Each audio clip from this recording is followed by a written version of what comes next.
Deus seja louvado. Que Dieu soit loué. Meus agradecimentos a Deus Mes remerciements à Dieu pela vida que nos concede pour la vie qu'il nous a donnée. e também meus agradecimentos ao pastor Simão Et mes salutations aussi à Bastien Simon. Mes remerciements plutôt. pelo privilégio, pela oportunidade de estar aqui a pregar nesta tarde. Pour l'opportunité, pour les privilèges qu'il m'a donné de prêcher cet après-midi. É uma grande bênção estar aqui na vossa casa, C'est une grande bénédiction d'être ici dans votre maison. estar diante de um povo abençoado como vocês. À être devant un peuple béni comme vous. Vocês podem aplaudir para vocês mesmos. Est-ce que vous pouvez acclamer pour vous-même?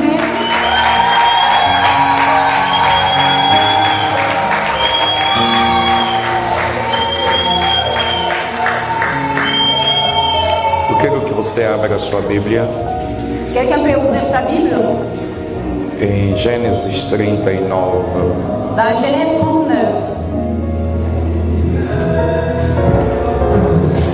Gênesis 39. Genèse 39. Versículo 1 até o versículo 6. Du 1er au 6e verset. Genèse chapitre 39, du 1er au 6e verset, j'ai lu la parole au nom du Seigneur. On fit descendre Joseph en Égypte, et Potiphar, officier de Pharaon, chef des gardes l'Égyptien, l'acheta des Ismaélites, qu'il avait fait descendre. L'Éternel fit avec lui, et la prospérité l'accompagna. Il habitait dans la maison de son maître l'Égyptien. Son maître vit que l'Éternel était avec lui et que l'Éternel faisait prospérer entre ses mains tout ce qu'il entreprenait. Joseph trouva grâce aux yeux de son maître qu'il employa à son service. L'établit sur sa maison et lui confia tout ce qu'il possédait. Dès que Potiphar lui établit sur sa maison et sur tout ce qu'il possédait, l'Éternel bénit la maison de l'Égyptien à cause de Joseph. Et la bénédiction de l'Éternel fit sur tout ce qui lui appartenait, soit à la maison, soit au champ. Verset 6. Il abandonna aux mains de Joseph tout ce qui lui appartenait et il n'avait avec lui d'autre soin que celui de prendre sa nourriture. Or, Joseph était beau de taille et beau de figure. Parole du Seigneur. Ok, você pode tomar o teu assento. Est-ce que tu peux t'asseoir? Você pode aplaudir a leitura da palavra. Est-ce que tu peux acclamer pour la lecture de la parole de Dieu? Nesta tarde eu quero nos falar durante alguns minutos À cet après-midi, j'aimerais vous partager pendant quelques minutes e o tema que eu quero falar nesta tarde les thèmes que je vais aborder cet après-midi. é o favor divino. La faveur divine. Este é o tema que eu quero compartilhar contigo. C'est les thèmes que je vais partager avec toi. Você pode repetir comigo o favor divino? Est-ce que tu peux répéter avec moi la faveur divine? Na eu que eu te bandeira Jesus. Je ne peux pas entendre, je vais comprendre. Ele está usando compartilhar a favor divino. Dieu a passionné avec toi la faveur divine. Aleluia. Gloire à Dieu. Ainda a tua como J'aime les personnes qui écrivent pendant la prédication. Ça aide à retenir ce que tu écoutes. lobby ou coquetel ma quelque part ou te yango. Ça va t'aider demain aussi, tu peux te lever et prêcher ça quelque part. Et kosunga yo na ndako na katikati ya semaine ou j'attends utanga ou se rappeler na oyo kokobosa.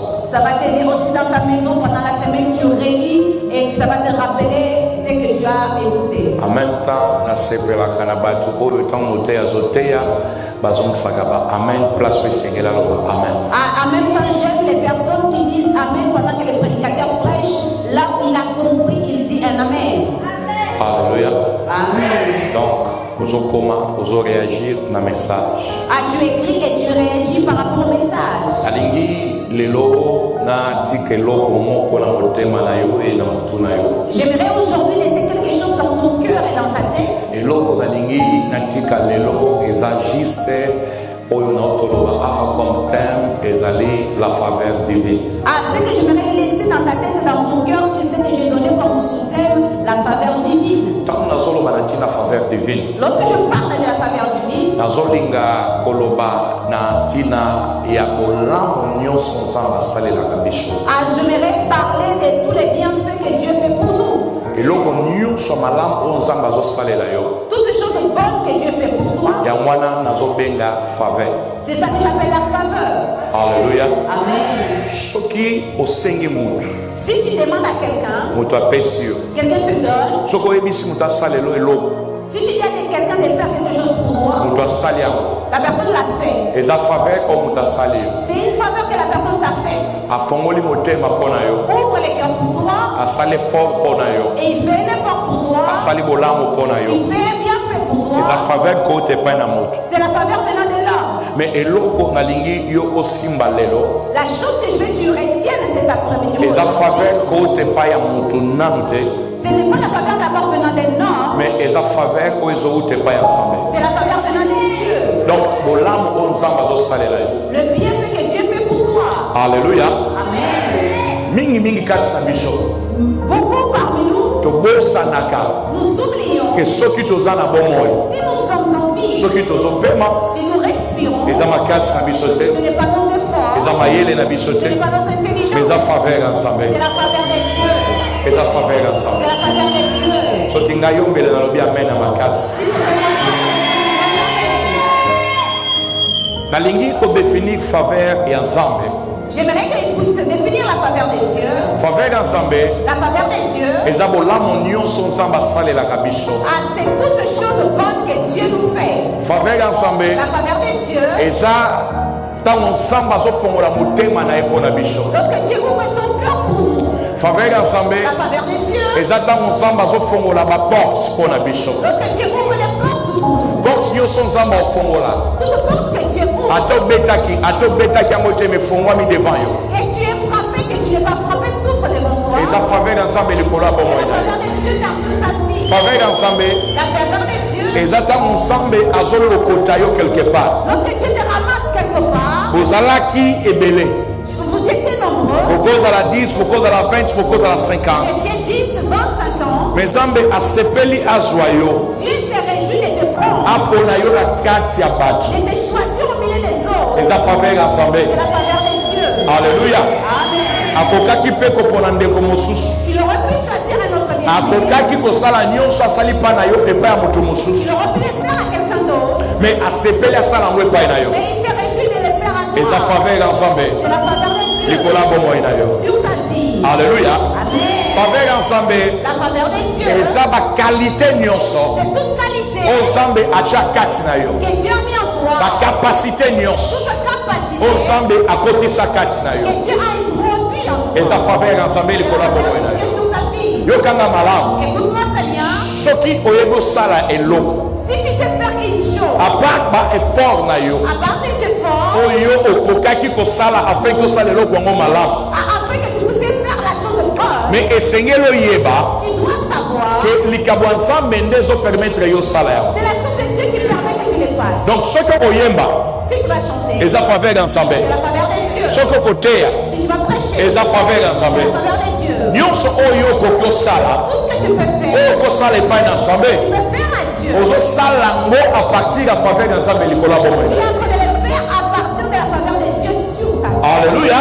Amen. faveur ya nzambe La faveur de Dieu, eza ntango nzambe azopesa biso c'est lorsque Dieu nous donne, au-delà ya bakapasite na biso, au-delà de nos capacités, osenga epai na nzambe, tu vas même demander à Dieu, me nzambe apesi yo plus oyo osenga. Dieu te donne plus que ce que tu demandes. eza faveur ya nzambe likolo ya bomoi na yo. Sur ta vie. soki kaka nzambe adepandaka na bakapasite na yo, Si seulement Dieu te donnait que tes capacités, okokaki kokoma place oyo oza te. tu n'allais pas arriver là où tu es. me nzambe alola Les dieux du ciel adependre na mayele na yo te, n'a pas dépensé de ton na intérêt, makasi na yo te, ni de ta force. asepeli asala yo bolamu. Il s'est réjoui de te faire du bien. faveur ya nzambe La faveur de Dieu. eza ntango nzambe azobosana bamabe na biso, Lorsque Dieu oublie nos mauvaises choses, malgré baerreur na yo, malgré tes erreurs, malgré bafaute na yo, malgré tes fautes, na ba défaut na yo nyos Et tous tes défauts. soki ka nzamba kipakango Si Dieu prenait compte, mais akoko pambola yo te il n'allait pas te bénir. akoko sala bolamu te Il n'allait pas te faire la mais pierre. nzambe azo efase mabe na yo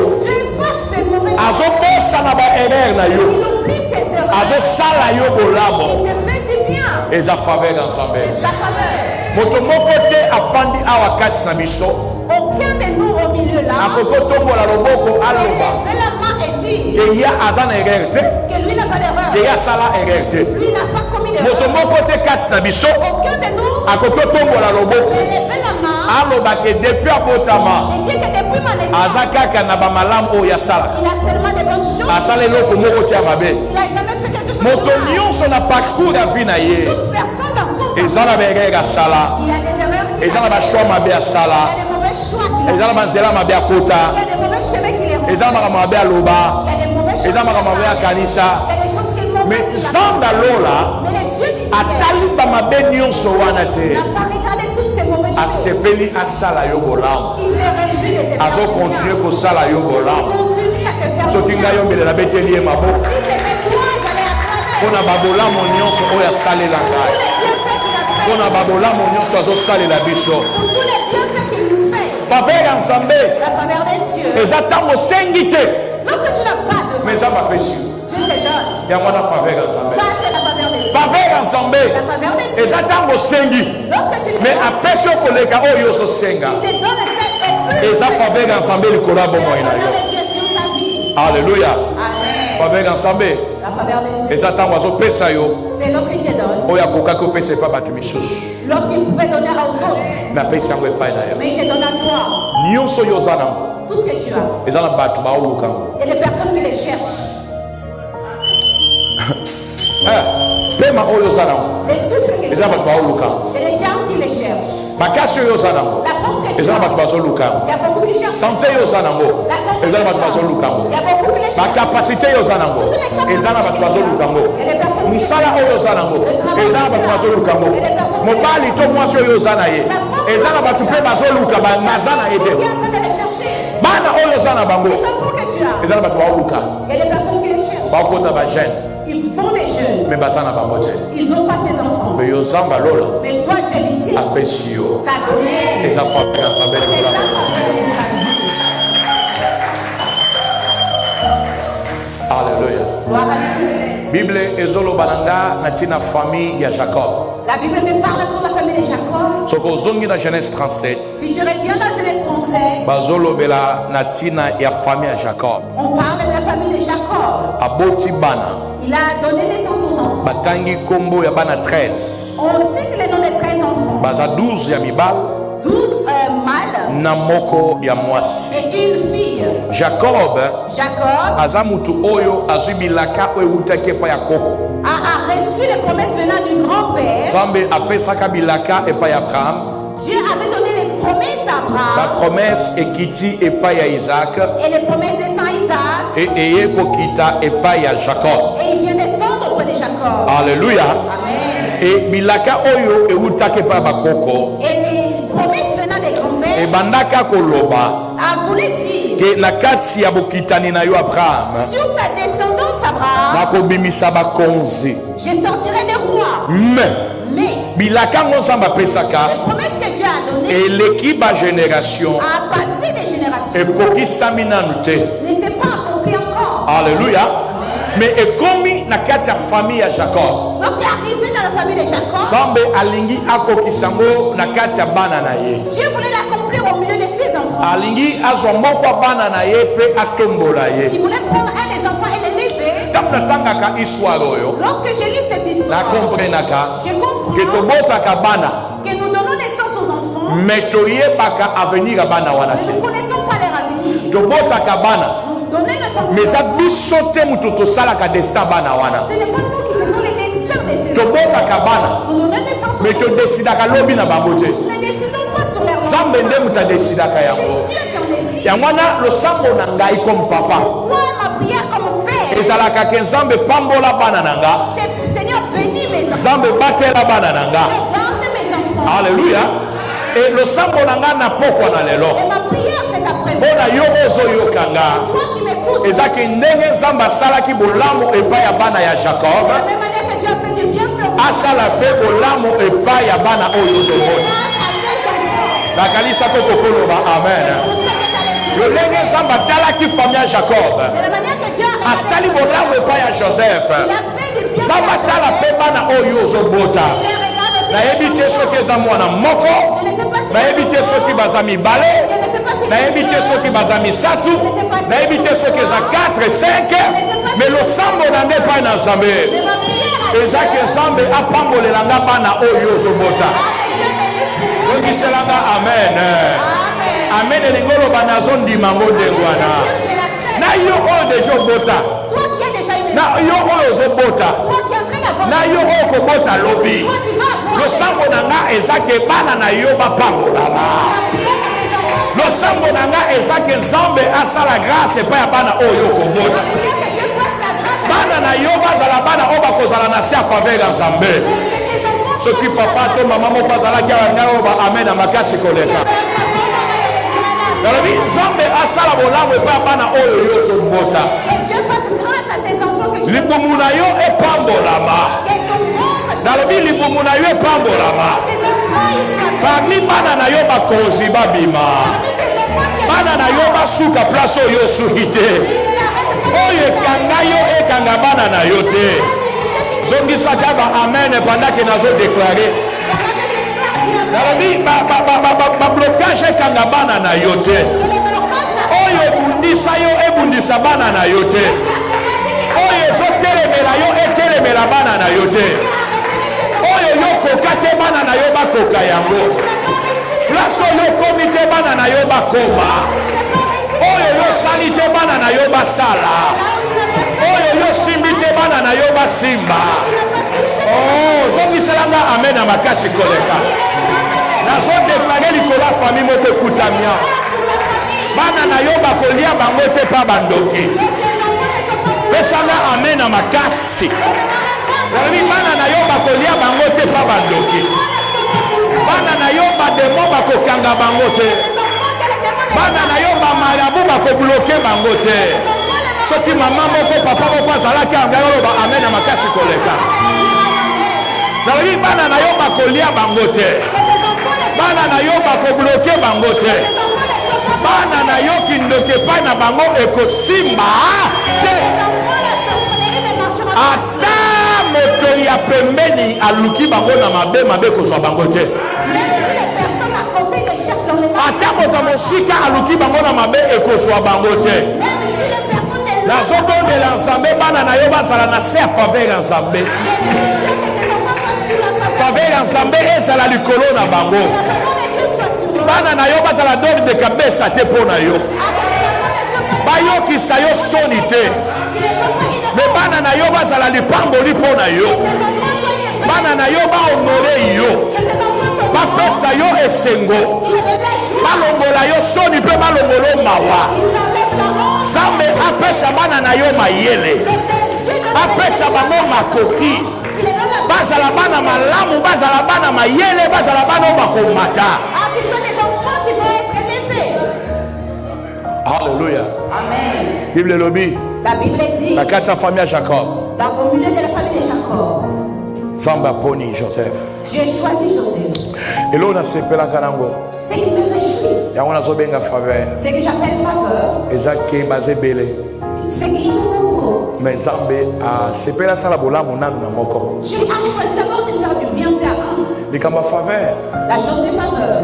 Okomona nango comme injustice. Tu peux trouver comme si c'était une injustice. Mais biso nyonso oza elongo esalami kaka mpo na ye esalami kaka mpo na ye mpo na nini nzambe apesi yango mpe mpa na ngai alleluya nzambe asote riben nzambe asote jida asote levi asote bazebulon asote bazer bango nyonso bayaya akekino epai ya leki likambo ya faveur edepandaka na age te edepandaka mpe te na nani abotama liboso nzambe akoki osala bolamu moko mpa moto aza na se na yo Zamba kosala bolamu moko pa mutu boya zana aja moke koleka yo. Dieu peut faire un faveur à une personne qui est cadette. Likamba faveur ezotala acheter. La chose qui est faveur de Ezotala peke na botama liboso. ne choisit pas qui est en Eza problème ya faveur. C'est la chose qui dépend de la faveur. Ningi sam tazamo passer c'est ça problème angolo Si sabe. la personne qui a trouvé des choses, ça dépend de la Oza faveur. malili makasabi ningi saye. Yebi saye eza problème ya faveur ya sabe. Yebi saye eza faveur ya sabe. La faveur de Dieu. Ya mwana bayoka ga mutema pasi te. C'est pourquoi on ne peut pas avoir un mal. Soki zamba sali moto bolamu. Si quelqu'un Dieu fait du Ya bien, mwana bayoka kazuwa te. c'est pourquoi on ne peut pas changer. Soki zamba sali moto bolamu. Parce que Dieu veut bien faire. Eza problème ya faveur. C'est la personne qui a la faveur. Zamba sepeli asala yango. Dieu a choisi de le faire. Alléluia. Amen. Bible lobi Joseph alali na butu aloti ndoto. La Bible dit que Joseph a rêvé. Alali su na butu mususu aloti ndoto. Il dort encore, il rêve encore. Alléluia. Amen. Akili te pona yango. Il n'a pas gêné pour ça. Abondeli te senga ngwe pa na Il sabe. n'a pas prié et demandé à Dieu. Mais ça m'a donné l'autre saye. Mais Dieu lui fait faire descendre. Alléluia. Et ça m'a kabuto lukaka na ba prière. Il y a des choses que nous cherchons dans la prière. Et ça m'a pesa rabiso. Et Dieu nous donne. Mais ça peine maka mususu. Il y a d'autres choses. O lukango te la prière. Tu n'as pas cherché un peu. Mais ça m'a sepé la peso yango. Dieu a décidé. Ça m'a sepé la salelo Il yango. a décidé de le faire. Alléluia. Ya mwana lo sambo na ngai lelo. Ma prière. Eza ke Nzambe ayoka mabondeli na yo. Dieu écoute tes prières. Mais Nzambe asuka na mabondeli na yo te. Ne s'arrête pas de prier. Nzambe asalela yo koleka oyo osengaka. Il te fasse au-delà. Nzambe apesa yo koleka oyo ozoluka. Il te donne au-delà de tes Asala yo faveur wana. Il te fasse cette Apesa yo koleka oyo ozosenga na mabondeli. Il te fasse au-delà de tes prières. Alléluia. Amen. Bible lobi na tongo Joseph alamuki alobi na tina ndoto na ye. La Bible dit que Joseph se lève le matin, il parle au travers de ses songes. Bandeko ne bayoki, Et les frères, ils ont entendu. papa pe ayoki. Papa aussi a entendu. Papa limboli ndoto. Papa a interprété les songes. Alobi eske elingo loba ke yo mwana ngai lobi okokonza biso okozala likolo na biso okokamba biso nyonso. Il a dit, toi mon enfant, demain ça veut dire que tu vas régner sur nous, tu vas nous dominer tous. Na papa ye moko aondima te. Même lui-même le père ne croyait pas. Na papa ye moko aoyeba te makambo ekosalema. Ni papa, il savait les choses qui allaient se passer. Mais Nzambe abongisaki yango ndenge wana. Dieu avait préparé cela ici. Et Bible zoloba bandeko ya Joseph bakomi na kanda na ye. La Bible dit que les frères de Joseph ont eu haine sur lui. Bakomi na kanda na ye ya makasi. Ils avaient une grande haine sur lui. Yokanga malamu. Écoute-moi très Soki bien. Nzambe azosala faveur, Si Dieu te fait faveur, c'est préparé. se prépare. Eza na bato mosusu baosepela nango te. Et les pauvres ne vont pas se réjouir. Mutu nyonso te aosepela na lipamboli na yo. Ce n'est pas toute personne qui va se réjouir de ta bénédiction. Yango wana eloko nyonso te babetaka lisolo nango avant esalema. C'est pourquoi on ne raconte pas toute chose avant son accomplissement. Eza makambo mosusu obeta lisolo nango kaka ntango deja esalemi. Ah, les autres choses que tu dois seulement raconter après d'abord. Eza makambo mosusu soki obeti lisolo nango avant esalema omilukeli makambo. Il y a d'autres choses lorsque tu racontes avant que ça soit accompli, tu te cherches un problème. Eza na bato misusu aosepela na yo ntango oza na pasi. Il y a d'autres personnes qui se réjouissent de toi lorsque tu es dans la soirée. Aosepela no ntango ozozanga. Lorsque tu montes, Aosepela no ntango ozosenga ye. il est content lorsque tu Aosepela no ntango ozodépendre na ye. Ah, il est content de toi lorsque tu Mais soki akomprendre ke moto ozanga alingi apambola ye, Lorsqu'il comprend que cette personne devait le bénir, aosepela na yango te. il ne se réjouit plus. Mais eloko nga nalingaka epa nzambe na biso C'est que j'aime que notre Dieu, eza ke soki alingi apambola moto s'il veut bénir une personne, atunaka ni papa, il ne demande ni papa, atunaka ni mama, il ne demande ni maman, atunaka ni bayaya, ni les frères, ni baleki, ni semeki, ni voisin, ni bato église, ni les hommes et les filles, atunaka ni pasteur. ni les pasteurs. Alléluia. Nzambe adesidaki asala bolamu Dieu a décidé de faire du bien. e abandi osala bolamu epai ya Joseph. Il a commencé à le faire à Joseph. Bandeko ne basepeli te, Ses frères ne sont pas été contents. mais Nzambe akontinue osala bolamu. Mais Dieu a continué à le faire. Soki bakoyina yo bayina, Si vous me haïssez, il soki haïssent. baotonga yo batonga, Si vous me critiquez, il me critique. ekopekisa bolamu ya Nzambe te likolo ya bomoi. Ça ne va pas empêcher les bienfaits de Dieu sur ta vie. elingi oloba te ke so mitema bato ekangami mpo na yo lola mpe ekangami mpo na Cela veut dire quoi que si les cœurs des gens sont emprisonnés pour toi, pour Dieu aussi. soki mitema bato ekangami soki lola eza ya kofongwama ata mitema na bango ekangami Nzambe apambolaka. Si les cœurs des personnes sont enfermés, ça ne veut pas dire que les cœurs de Dieu aussi enfermés. Alléluia. Yokanga malamu. Écoute-moi très bien. Yangwana ko lukaka no faveur ya batuna no teme lukaka liboso faveur ya. Ikalaka ko sepela na yote osala ye lokote. Il y a des personnes qui veulent jamais se réjouir, il a rien fait. Otonga yete, ofinga yete, oswanisa yete mais alinga kote. Tu n'as pas critiqué, tu n'as pas insulté, mais il t'aime pas. À cause ya faveur ezali kolona yo. À cause de la faveur qui est sur toi. Faveur etungisaka batu. La faveur dérange les personnes. Ezala mutu mususu alinga ngenga lokola yo. Il y a d'autres personnes qui veulent briller comme toi. Alinga zwa lokola yo. Qui veulent avoir comme toi. Alinga koma lokola yo. Arriver comme Mais toi. tellement azokoma ngote. Comme il n'arrive pas. Epese kanda. Ah, ça lui donne la Esukise motema. Ah, ça commence à te Aosupporte te. Il est supportable. Aokoka te. Il n'arrive pas. Mais ça va pambola toujours. Dieu l'a fait. Ça va salo toujours grâce. Et à continuer ko pambola yo, à continuer ko tombola yo, à continuer ko ngengisa yo toujours. Il va continuer à te bénir. Il va continuer à te faire payer. Bible lobi. La Bible déclare. Mokolo mosusu. Un jour, Bandeko ya Joseph. les frères de Joseph, Bakei musika koboko la bibwele. ils sont partis loin de les pères hébreux. Et papa atindi Joseph. Et papa envoie Joseph. Abikendo tikela bandeko no biloko. Il a dit, va envoyer la nourriture auprès des enfants. Tokanga mala. Écoute-moi très bien. Mutu aza na faveur ensemble. La personne qui a le faveur de Dieu, Azongisa mabe na mabete. il ne rend pas les mal pour le mal. Soko lingi faveur elongwa na bomoi na yo, Si tu veux que la bandozongisa faveur mabe. te quitte, Bandozongisa mabe na mabe. commence à redonner mal pour le mal. Et si mutazo comprendre nga. Est-ce que tu me comprends? Joseph ayebi ke bato balinga nga te. Je sais qu'il savait que ces personnes n'aiment pas. Mais azwi biloko amemeli ba. Mais il a pris la nourriture et les a emmenés. Yebisa mutaza mopanzi ozala motema malamu. Ezala Si la personne n'a pas fait un bon cœur, no oyebisa ete ezala motema malamu. lui un bon cœur. Yebisa ekotika te mabe ekota na motema na yo. Et laisse-moi que le mal entre dans ton cœur. Ah non, nde bango basalinga mabenga mpe nazongisa bango mabe. On fait le mal, moi aussi je vais répondre à la même chose. Soki okoma ozongisa mabe na mabe obandi okimisa faveur ya nzambe na Si bongo. tu commences à régler le mal pour le mal, tu veux fuir la faveur de Dieu. Nde bango balobelinga nga mpe na olobela bango. Ils ont parlé sur moi, moi aussi je parle. Nde baoluka nga na baproblème na olakisa bango nani onga naza. Les chefs de parlement, je vais montrer qui suis. bato ya faveur balakisaka te nani bango bazali. Les gens de faveur ne montrent pas qui ils sont. Nzambe alola nde C'est les dieux. ye moko akojustifie yo. Nzambe alola nde ye moko akokotela yo. Nzambe alola nde ye moko akobundela yo.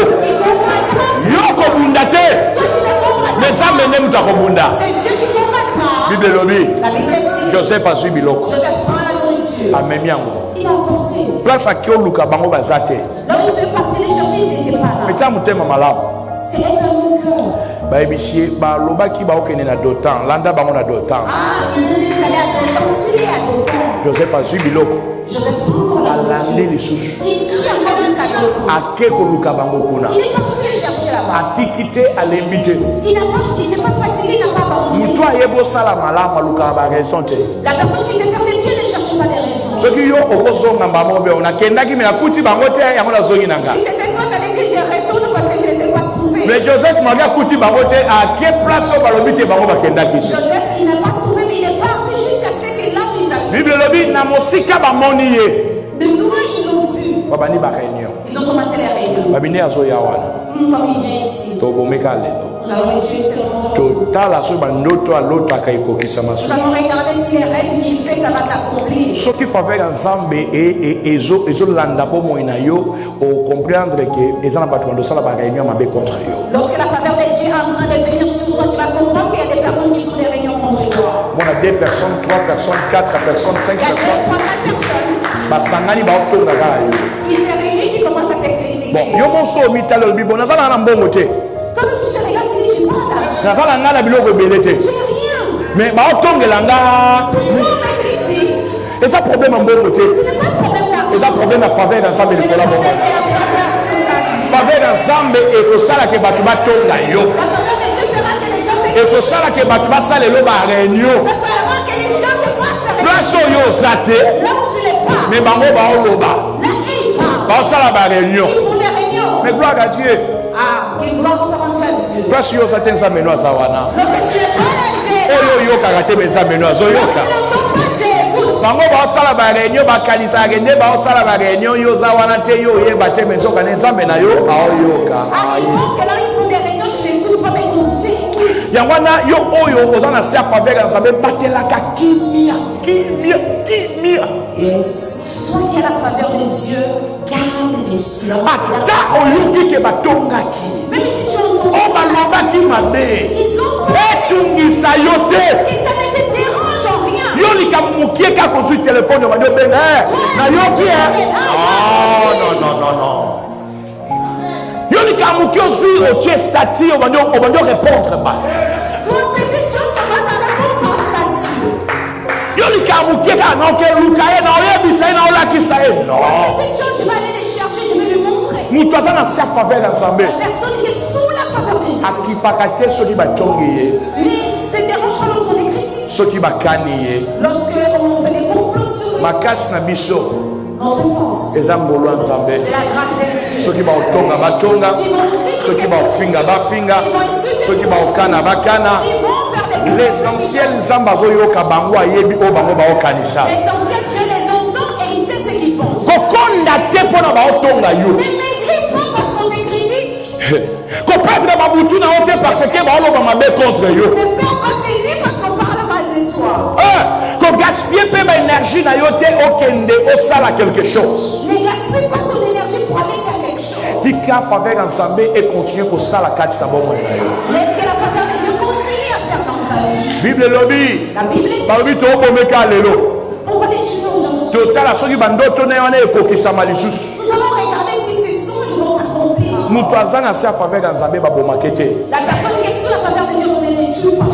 Esoyokinga. Est-ce que tu m'as entendu? Na bandeli alobi mutu aza na se faveur Nzambe babomake te. Je réponds à la personne qui est sous la faveur de Dieu, on ne les tue pas. Nayebi te so nazolobela nani. Je ne sais pas si je parle à qui. Mais okokokisa mikolo na yo na mokili Tu oyo. vas accomplir tes jours. Nazelaki oloba amen na makasi koleka. Nabi okokokisa mikolo na yo na mokili oyo. Okokufa avant date na yo te. Eza na ndoki moko te ya famille akoboma yo. Eza na marabu moko te akoboma yo. Eza na demo moko te akoboma yo. Mikolo na yo oyo Nzambe atindela yo na mabele oyo okokokisa ngo na kombo na Yesu. Nayebi te kondima na yo me nga na kondima na nga. Je ne sais pas si ta foi, mais par ma foi. Ndoka kodianga te. Les sorciers ne peuvent pas me bouffer. Nganga kodianga te. Les marabouts ne peuvent pas me bouffer. Est-ce que so yokanga? Est-ce que tu m'entends? Yebisa mtaka mapaso ba olia yo te ipse ba. Il y a la personne qu'on peut le faire. Ningi se ipse ba olia yo te. Dis-lui qu'on est dans le Yebisa ba ko bloquer yo peut-être. Dis-lui qu'on peut bloquer un pas. Yebisa ba ko freiner yo te. Dis-lui qu'on peut freiner un pas. Yebisa ba ko koka yo te. Dis-lui on n'arrivera pas. Ozo ba mo diete ipse ba ko koka yo te. Kaka ndengo zolo ba ekokisa mandenge wana. Nalobi ndengo lobi ekokisa mandenge wana. Bakolia yo te, bakobloke yo te, bakokanga yo te. Bakokoka yo te. Nabi bakokoka yo te. Mapena bango contre yo ekosimbaka te. Puis le lobby. Et la Bible dit. Moko kati na bango lobby bon to soyez. On dit on va dire on les prend. To boake na libulo. On les jette dans la fosse. Mais idée na ezalaki so bandeko ba déplacer après azoya zongisa ye. Son idée était que lorsque les frères se déplacent, il les sort et il les fait rentrer. Bible lobby. La Bible dit. Tango babwaki ye wana. On l'a jeté. Bamoni ba Ismaélites bazoleka. Ils ont vu les Ismaélites passer. Mosusu alobi bon toteke epai na bango. L'autre a dit on va les vendre auprès d'eux. Yokanga malamu. Écoute-moi très bien. Ntango bango baoteka ye Lorsqu'ils les vendaient, ide na bango eza kende toteki ye histoire esili wana. lorsque leur idée c'était comme on a vendu, l'histoire est finie. nzoka nde nzambe na lola Alors que les Dieu ici, aolobaka nde baoteke wana il disait que lorsqu'il les vendait, histoire ebandi nde wana. l'histoire commençait. eza na bato batika yo Mais les personnes qui vont abandonner, baloba nde napesi ye mokongo boye ils ont dit lorsque je dois, aokoka su eloko te il n'arrivera à rien, asa su eloko il te. ne fera plus rien. eya na bato babwakisa yo Et les personnes qui ont réussi, baloba ndenge eza wana comme c'est là, après 1 mois, après 3 mois, après 6 mois, après une année, aokauka, aosila, totala foka okoka. Yokanga, baba nzambe na ote. dit ils sont pas des dieux. Souffle de Dieu za na ngwe utarepa na bango te utarepa na. Les souffles de Dieu, ça fait pas les hommes, ça fait des dieux. Okamo fili atatiki yo. Un homme, même s'il te laisse, Eza na ngo problème te. c'est pas un problème.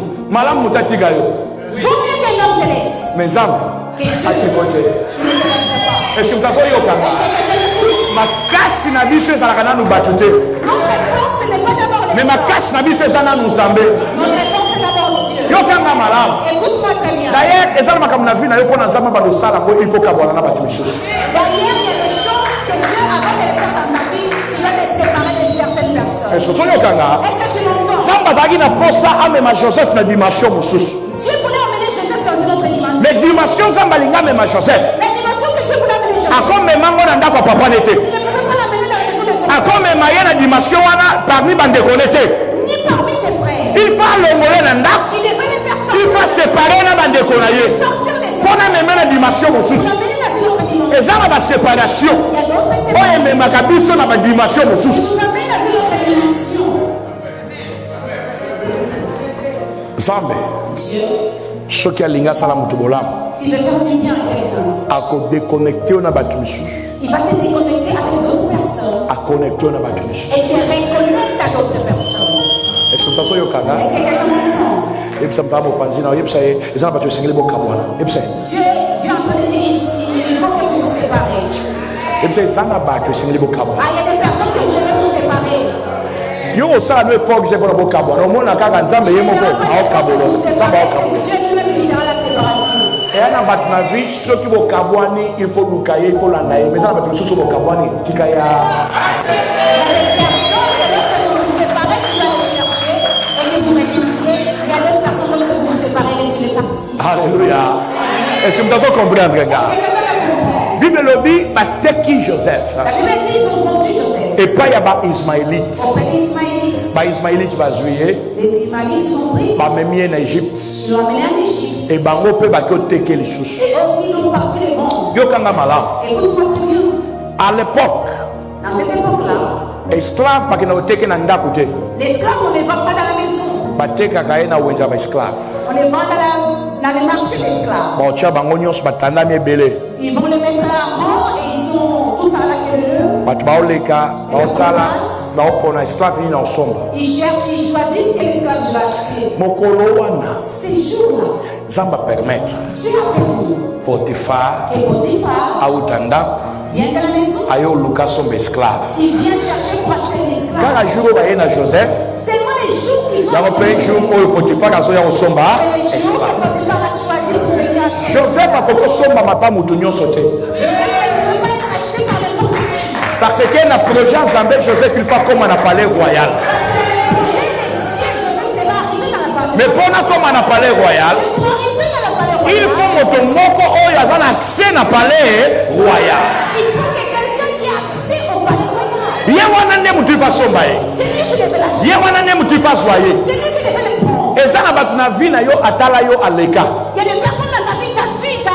eza na bato akipa yo te eza na bato abeta yo kara mais eza na bato misusu oyo Nzambe abongisa moto nde wana soki bokutani na ye ata alekaki elongi na ye moto na ye misu na ye il fait baluka moya leka nde wana eza te aolala kimia te afanda kimia te motema na ye ekoderange ye parce que aza connexion mpo na yo parce que aza moto Nzambe aprépare na nzela na yo. Bible lobi Potiphar asombi Joseph amemi ye na ndako kokota Joseph akota na ndako wana Lorsque Joseph est rentré dans cette maison, makambo echange les choses ont changé. okanga Écoute-moi, avant okangama na motu avant d'être attaché à quelqu'un, yekola kosala lecture spirituelle ya moto wana sache faire la lecture spirituelle de cette personne. eza na bato batambolaka na bilakele mabe Il y a des personnes qui marchent avec la malédiction, mais eza na bato batambolaka na lipamboli mais il y a des personnes qui marchent avec la bénédiction. moto nyonso te na vie aza moto akomise masa C'est pas une personne de faire ton ami. moto nyonso te na vie a moto akokangama na ye Ce n'est pas toute personne qu'on s'attache. moto nyonso te na vie a moto akotisa na ndako Ce n'est pas toute personne qui vont faire rentrer dans la maison. yo ozalaka boyebani kaka lelo Toi, tu les connais seulement aujourd'hui. mbala moko ofongoli motema Tu ouvres les cœurs, ofongoli baporte ya ndako tu ouvres les portes de ta maison. vi na yo mobimbo opesi epai na ye Toute la vie, tu les donnes. Aux autres, il est ma solo, les cas 50 ans passés. Tu ne racontes même tes histoires 50 ans passés. Aux autres, expliquer ma communion sa famille, la bino. Tu expliques toutes choses de ta famille. Au banyo, il s'est même un mobile, il a eu, au banyo, il s'est même un mois, il a eu. Kaka lelo, voyez, Mali. Malamoko, il est bien dans le bien. Tu ne les connais pas bien. Au bani, maman, koloba. Tu commences à parler. Oyebite mission na yeza ni. Tu ne connais pas quelle est sa mission. Oyebite aomemelo konini kati na ye. Tu ne sais pas qu'il apporte quoi en lui. Mutu nyonso amemaka quelque chose. Toute personne apporte quelque chose. Ekozala eloko ya malamu, Ça fait une bonne chose. ekozala eloko ya mabe. Ça fait une mauvaise chose. Eza na bato depuis okangama na ye. Mais les personnes qui s'est attachées à lui, Makambo ebeba, les choses ils sont gâtées. misala ebeba, Les travail s'est gâté. baproblème babandi oya, Les problèmes sont commencés à arriver. ndako na ebeba. Ta maison s'est gâtée. Depuis akota, Depuis qu'il est rentré, yo moko ozomona ye makambo echange, donc tu vois que les choses ont changé. mais change na ndenge ya mabe. Mais dans les mauvais sens. Mais eza na bato misusu Mais d'autres personnes, soki akoti na vi na yo, lorsqu'ils rentrent dans ta vie, omoni ke aye na eloko moko ya ils apportent une bonne chose dans ta vie. samba kabolo na bato ya mabe, Que Dieu ne fait pas de mauvaises personnes. akutaniso na bato ya malamu. Qu'il va s'attacher aux bonnes Nabi personnes. samba kabola yo na bato ya Je dis mabe, que Dieu ne sait pas de mauvaises personnes. akutanisa yo na bato ya ngolu, Il ne va s'attacher aux personnes de la grâce. akutaniso na bato baza na faveur. Il ne va se rencontrer les personnes de la grâce. balandaka mutu nyonso te. Ah, on ne rate pas toute personne. Yesu alobi Jésus dit, okota na ville entrez en ville. naa na posa J'ai besoin ya ndako moko d'une maison. place na kosala elambo na bino. Ah, la communion. me ntango okota na ville wana Lorsque vous rentrez dans cette botala bato nyonso, regardez, omona mutu moko vous allez trouver aza na eloko ya mai na moto na ye, la grâce de ye wana nde bokolanda celui que vous allez boyebisa ye dites-lui. maître eza na posa ya ndako moko. Mettre la maison, une maison. bato baza ebele, Beaucoup, il y a beaucoup de personnes. me moya kolanda motu nyonso. Mais on ne suit pas toute personne. tala na motu nyonso te. On ne suit pas toute personne. il elobi ke ntango joseph akotisa ndako wana, La Bible dit que lorsque Joseph est rentré dans cette maison, ndako epambolami. la maison a été bénie. Alléluia. Amen. Yokanga malamu. Écoute-moi très bien. Mutu akolo mabele wana eza Potifar. La personne qui est propriétaire de ces terres, c'est Potiphar. Mutu aza kolo ndako wana eza Potifar. La personne qui est propriétaire de la maison, c'est Potiphar. Est-ce que mutu aza comprendre nga? Est-ce que quelqu'un comprend? Kolo esclave eza nani? Le propriétaire d'esclaves, c'est Répondre nga, kolo Potiphar. esclave eza nani? Réponds-moi. Le propriétaire d'esclaves, Alingaka c'est bato qui? baloba loba Il y a nani? quelle personne interagissent? Kolo mabele eza nani? Le propriétaire d'esclaves, Ah? Oh, contrôle mutu amopanza osozo loba on twa. comprend la personne qui a le fait qu'il parle. Ah loba twa loba je. Il parle ou pas? Kolo mabele nani? Qui est le propriétaire de la terre? Kolo ndako nani? Le propriétaire de la maison. Kolo musala nani? Le propriétaire du travail. Kolo esclave nani? Le propriétaire des esclaves. Kolo mbongo nani? Le propriétaire de l'argent. Kolo mituka nani? Le propriétaire des voitures. Mais nani aopambola moninga? Qui bénit l'autre? Nani aopambola Qui moninga? bénit l'autre? Katuni nani azopambola moninga? Qui bénit l'autre? Obangoko nani azopambola moninga? Joseph. Joseph. Donc mutakoleko na mbongo, Que nous peut te passer en argent. utakola na ndako koleka yo, Tu vas avoir une maison plus mais yo oza na lipamboli koleka yo. Est-ce que mutazo comprendre nga? Ndako ekomisa ko complexe te, mbongo ekomisa ko complexe te, mituka ekomisa ko complexe te. Akoleko na biloko oyo, me ngolu eza kati na yo epai na ye eza te. Bible elobi kokota Joseph akotisa ndako wana, Lorsque Joseph est rentré dans cette maison, ye moko Potifar lui-même Potiphar, amoni ke il a commencé à voir. ndako epambola. La maison était bénie. eza mamu yo oloba te, Il y a des choses que tu ne diras rien. yo mutu omesana ala moto na nzambe, Toi, tu dis, je suis un homme de Dieu. nga napriaka, Moi, je prie. nga naza ya nzambe. Moi, je suis de Dieu. Ya nzambe alobaka te aza ya nzambe, Celui de Dieu ne parle pas.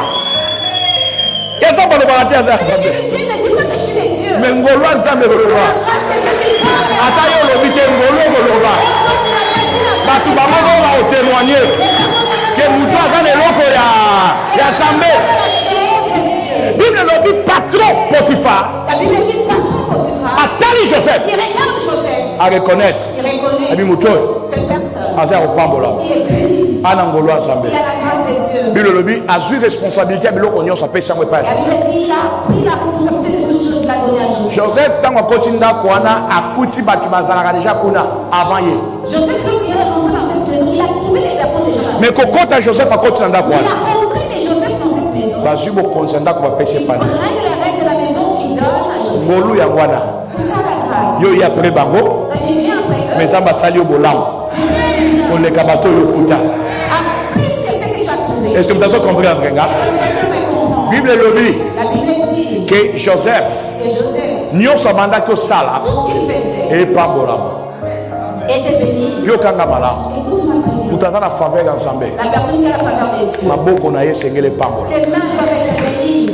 Tala na maboko. Tala maboko. Regarde tes mains, regarde tes mains. Tala maboko. Regarde tes mains. Nalingaka o sala o na otina. Tala maboko. J'aime que tu fasses ce que je dis. Loba maboko na nge e pambo la. Si mes mains sont bénies, Loba maboko na nge pambo la. si mes mains sont bénies, Loba ngo, loba maboko na nge pambo si la. bien mes mains sont bénies, Loba maboko na nge kaukate. mes mains ne sont pas sèches, Maboko na nge kaukate. mes mains ne sont pas sèches, Maboko na nge tobokate. mes mains ne sont pas trouées, Maboko na nge za ko pambo la ma. elles sont bénies. Nyonso na ko sala ko pambo la ma. Je vais faire, ça va être béni. Nyonso na ko sala ko kende liboso. Je vais faire, ça va être Maboko na nge ko memanga mosika. béni. Mes mains m'amèneront loin. Na nzela maboko o na ko pambo la bato. Dans mes mains, que ça va être Maboko na yo epambolama na kombo na Yesu. Kadi maboko na yo epambolama na kombo na Yesu. Ngolu elata maboko na yo wana. la grâce, ça prouve avec tes mains. Joseph Joseph, ana grâce na maboko na ye. il a la grâce sur ses mains. Mais kana maboko te. Non seulement dans les mains, Partout ni ataka. partout il marchait. Epesa melaka ye. Cela a été donné. Akoti na Egypte. Il est rentré en Égypte. Mabeleze ya bango te.